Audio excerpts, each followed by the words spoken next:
Otep à tous, bien-aimés frères et sœurs. La France demande un moratoire, une trêve olympique. Elle a déjà déposé une résolution au Conseil de sécurité de l'ONU qui est passée depuis le 21 novembre 2023. Donc cette même France, Emmanuel Macron, là, qui est en train de vouloir envoyer les troupes, on soumet là, il demande une trêve.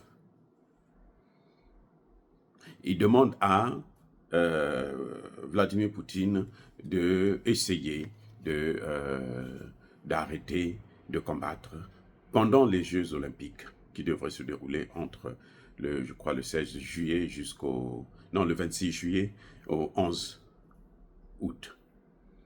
Donc, pendant ce temps, on ne se bat plus. Le président Poutine a répondu en disant qu'il va réfléchir. Il met la question sur la table, il va y penser. Mais il a averti qu'en fait, c'est une façon de gagner du temps pour équiper encore l'Ukraine.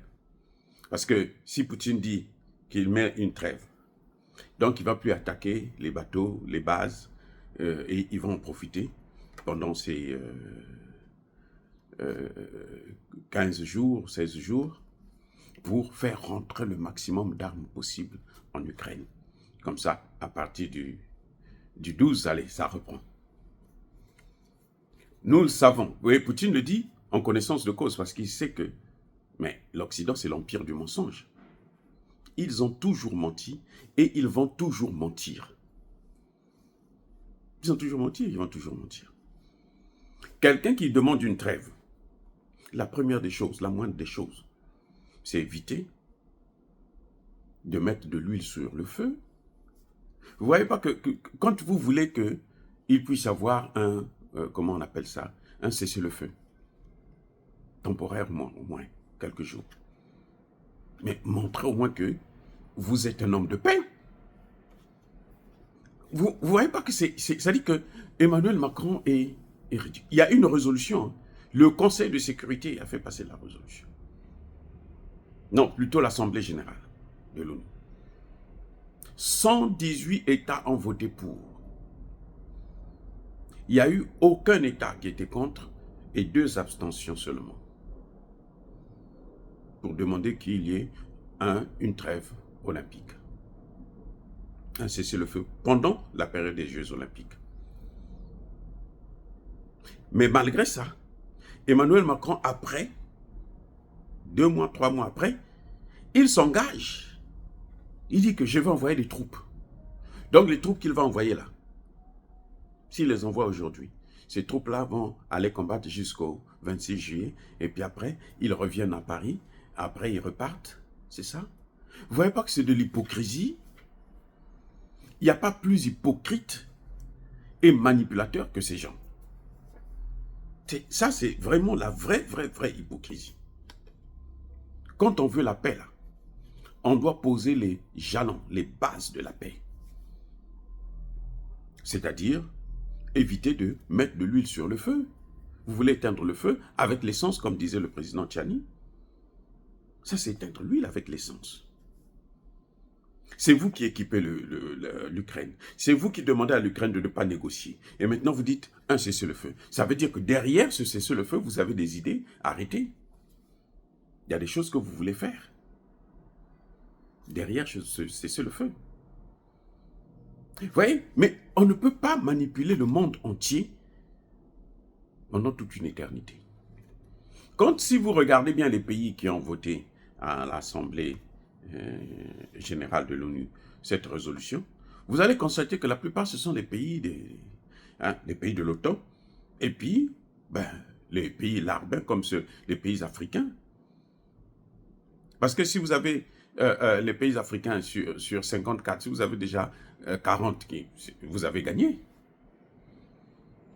Et c'est facile de corrompre ces 40. Les pays africains ont toujours voté non. Est-ce que les pays africains ont dit non à la guerre en Libye? Non. Oui, l'OTAN s'est imposé que c'est nous qui allons régler le problème. C'est pas vous, oui. C'est après, maintenant qu'ils le disent. Ils sont sortis sur les médias africains pour dire que non, nous, on ne veut pas de ça. Laissez-nous régler notre problème nous-mêmes. Ils sont sortis? Non, aucun pays. Aucun. Je dis bien aucun, même pas l'Afrique du Sud. Ils n'ont pas contredit. Ils ont accepté. Et puis voilà, lesquels qui payent le prix? Ce sont bien les pays africains. La plupart des pays africains ont signé le traité de Rome, de la création de la Cour pénale internationale. Donc ce sont des ados moutons ou des Macron moutons. Nos pays, là, malheureusement, c'est comme ça. Et nous, on ne peut pas continuer comme ça. Et c'est pour ça qu'ils se font tout le temps avoir. Ce n'est que pour ça. On leur fait croire que vous êtes des pays pauvres. Nous, on va vous aider. Ils ne nous aident pas. Ils ne nous ont jamais aidés. L'Occident n'a jamais aidé l'Afrique. Il faut que ce soit clair. L'Occident a toujours pillé l'Afrique. Donc, si, en retour, on vient vous donner un peu d'argent pour acheter des médicaments, et on vous interdit d'acheter les médicaments en Chine, ou en Inde, là où c'est moins cher, il faut les acheter en Europe, ce n'est pas une aide. Parce que la matière première est la vôtre, et eux, ils vous font consommer leurs produits. Ils vous obligent. Bref, ce sont des manipulateurs, des menteurs. On veut maintenant manipuler la communauté internationale avec cette histoire de trêve olympique. Alors qu'eux-mêmes, ils ne respectent pas, ils n'ont pas besoin de ça. Puisqu'ils sont prêts à envoyer des soldats. Tous, y compris les Allemands. Les Allemands reculent là parce que les Russes ont intercepté la conversation des hauts gradés de l'armée qui voulaient détruire le pont de Crimée à partir d'Odessa. Et c'est d'ailleurs pour ça que Odessa va tomber là bientôt. C'est pour ça que, parce qu'ils savent que s'ils n'ont pas Odessa, ils ne peuvent pas attaquer la Crimée. Ils ne peuvent pas récupérer la Crimée. Donc les Russes en ce moment sont en train de mettre le feu. À peine hier, ils ont détruit, comment vous appelez ça, le plus grand site de montage des drones en Ukraine. À peine hier. Des voitures sans chauffeur et autres.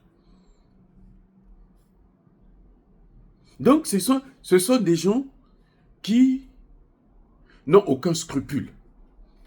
Ce qui les intéresse, c'est s'enrichir sur le dos des autres. Ils ne veulent même pas coopérer. Mes excuses. Ils ne veulent même pas coopérer avec les États. Le Congo démocratique leur a demandé, venez, on va travailler ensemble pour exploiter les matières premières. Nous gagnons, vous gagnez. Ils disent non. Nous, on ne peut pas vous laisser. Si nous gagnons, vous gagnez là. Vous allez vous développer. Vous aurez la technologie. Vous n'aurez plus besoin de nous. Donc nous, on préfère passer par le Rwanda où on prend ça gratuit. C'est gratos. On donne un peu d'argent au Rwanda pour venir tuer les Congolais. Et puis voilà, nous, on prend des matières premières. Voilà ce qui se passe.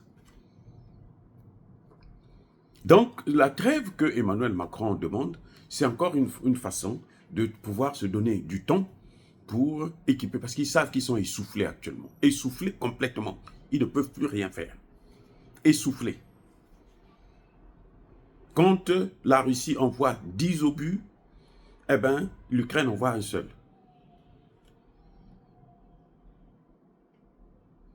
Et ça, c'est le ratio qui existe il y a plusieurs mois de cela, 6 mois, 8 mois. Avant même la contre-offensive ukrainienne, qui a échoué d'ailleurs. Maintenant, ça devrait être plus grave. Et l'Ukraine n'a même plus des hommes. Et on ne cesse de demander à ce que les Occidentaux puissent laisser demander à Zelensky de négocier. Mais ils ne veulent pas. Ils ne veulent pas du tout. Oh, bien-aimés frères et sœurs, dire cela, c'est inciter à la haine ou à la violence. Non. Il n'y a pas colère, veille à malin. Encore une fois de plus, soyez bénis. Soyez abondamment bénis par le Dieu de Kémite et par nos ancêtres angélisés. mais que tous ceux qui persécutent le continent africain le pillent et le déstabilisent, qu'ils soient noirs, blancs, chinois, arabes, juifs, indiens ou qui qu'ils soient punis, maudits, foudroyés, neutralisés, écrasés, effacés par le Dieu des Kémites et par nos ancêtres angélisés. Vive l'Afrique éternelle, j'ai dit et j'assume.